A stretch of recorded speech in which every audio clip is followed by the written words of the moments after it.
Dito yung ano nila, no? Portal column yan. Dalawa. So magkaroon ito ng cast in situ. So itong ginagawa nilang portal column para mag-merge na itong tatlong viaduct dito. Yan. At dito, yun oh. So makikita na natin yung parang mga X doon, mga bakal. So ang istasyon gagawin dito ay pagkagaya din sa may apalit, no? Mga steel structure. Makita nyo yan yun, no? Nakahilera na yung mga steel structure.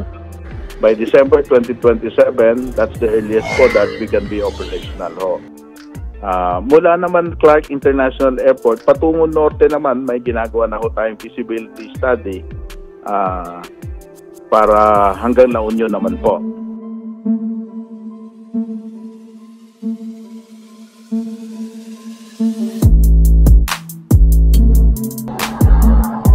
Punta tayo sa ginagawang Clark Station. So, dito na tayo, no? Kung saan yung itatayo yung NSCR Clark Station. Dito, ito yung bakod nila, no? So mukhang may hukay na sa loob, no? May nakita na tayong mga ano, parang tambak. Yun. Okay, ayun, no? So nakailang span na rin dyan sa ano na yan, bahaging yan.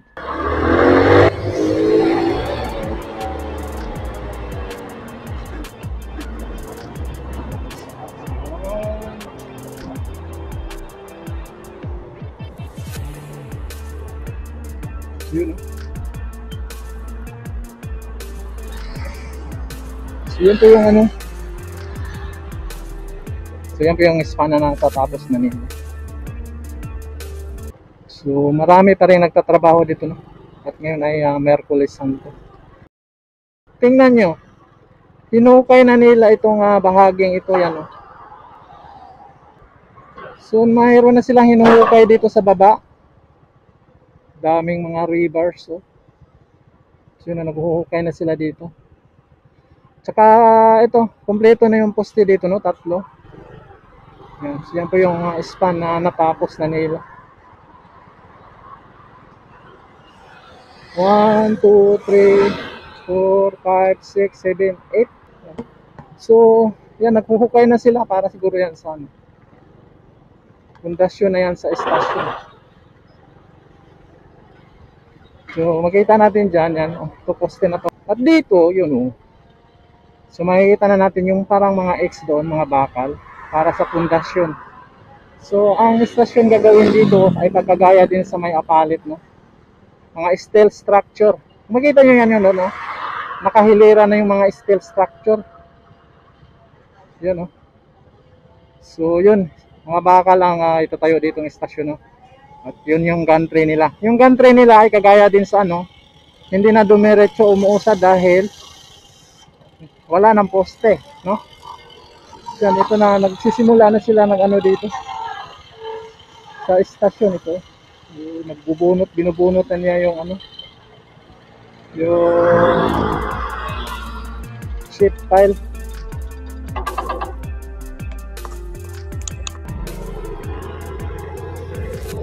Dito yung ano nila,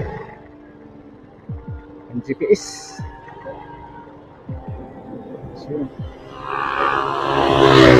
So mayroon ng mga steel structure yan, okay? Kita mga steel structure dyan. So hanggang dito. Dito ang kita, tatlo-tatlo na yung mga poste dito. At ito yung gantry nila. So itong gantry nila ay naka-standby na lang dito, no? Dahil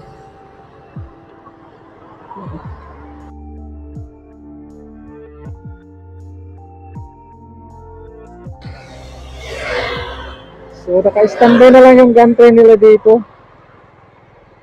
Dahil yan, oh, ginagawa pa dito sa unahan yung per,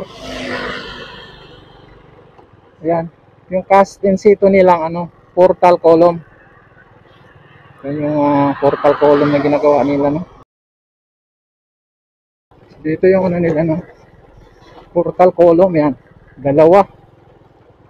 So magkaroon ito ng cast in situ. So itong ginagawa nilang portal column para mag-merge na itong tatlong viaduct dito. Yan. Okay, nung ginagawa nila dito, yun. Italian Thai.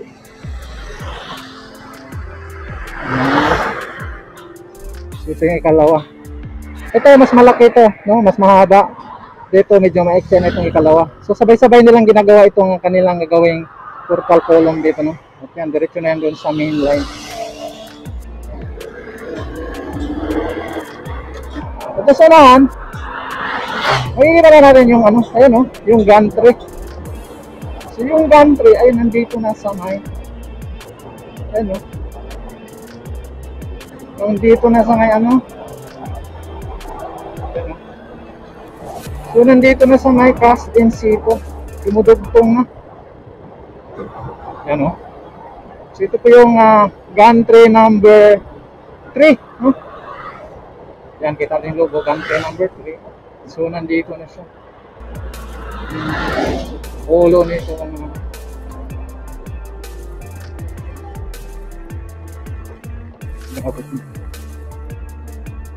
yun, o. So nandito na yung gantry nila dito, no? Yan. So yun yung galing doon. At kung isa na lang yung ano, oh, maglalagay na sila ng ano dito. Ilang pirasong box girder ba yan ilalagay nila dyan. Yan. At dudugtong na sila dito sa mga ginagawa nilang cast in situ. So hindi natin malalaman yung cast in situ dito kung ano ito, no? Kung nabuhusan na ba nila ito, no? Yan. So isang span itong cast in situ nila, no? Doon. So at may makita na sa baba, andyan yung mga nagtatrabaho dito.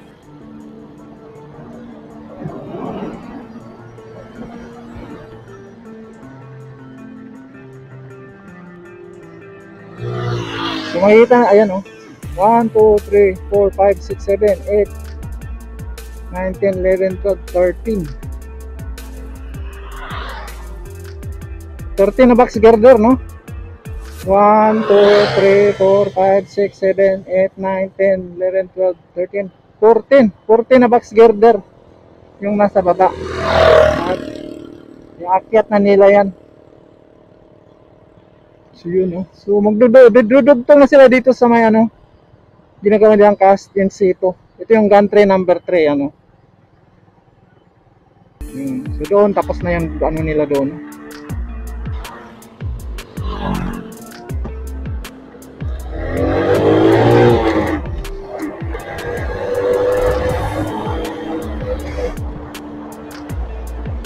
Kita, yan po yung natatapos nilang bayrak dyan.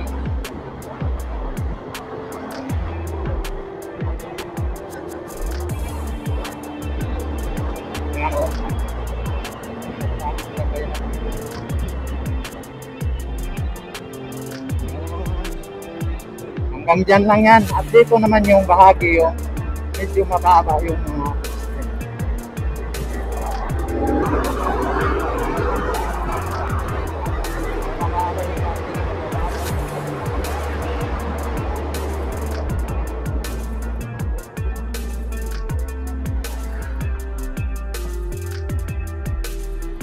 sino?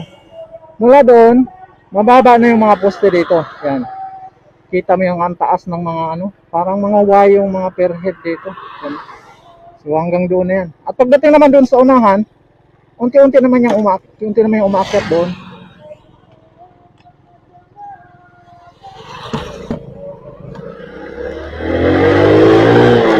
Ano? So unti-unti naman siya umaakyat dito.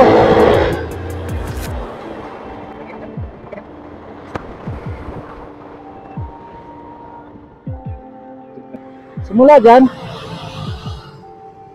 O yan, o, kita mo yun. Umakyat na yan hanggang papunta na yan doon. At doon sa unahan yan na po yung, at mula dito, yan, o, unti-unti na yan pataas. Kaya tumataas yan dahil tatawid na yan doon sa may hahakbangan nila yung expressway. Yung doon sa unahan yan, o. So mataas na yan dyan.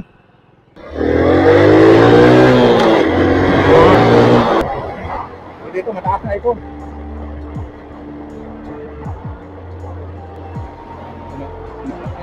Nagtatrabaho na rin dito. Dito, mataas na ito, no?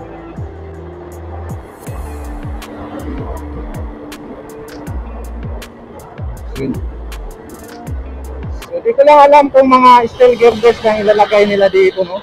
Dahil iba nga yung mga pair head dito, naka-Y. Kagaya to sa may MRT7. At dito naman, yung ilang piraso itong portal column din. At then, no, makikita na natin yung nagawa nila cast in situ ng balance cantilever bridge. Natatawid dito sa may expressway. So, yan. Kita na natin. Sinunog na yung mga damo dito. Dati, tapos mga damo dito eh.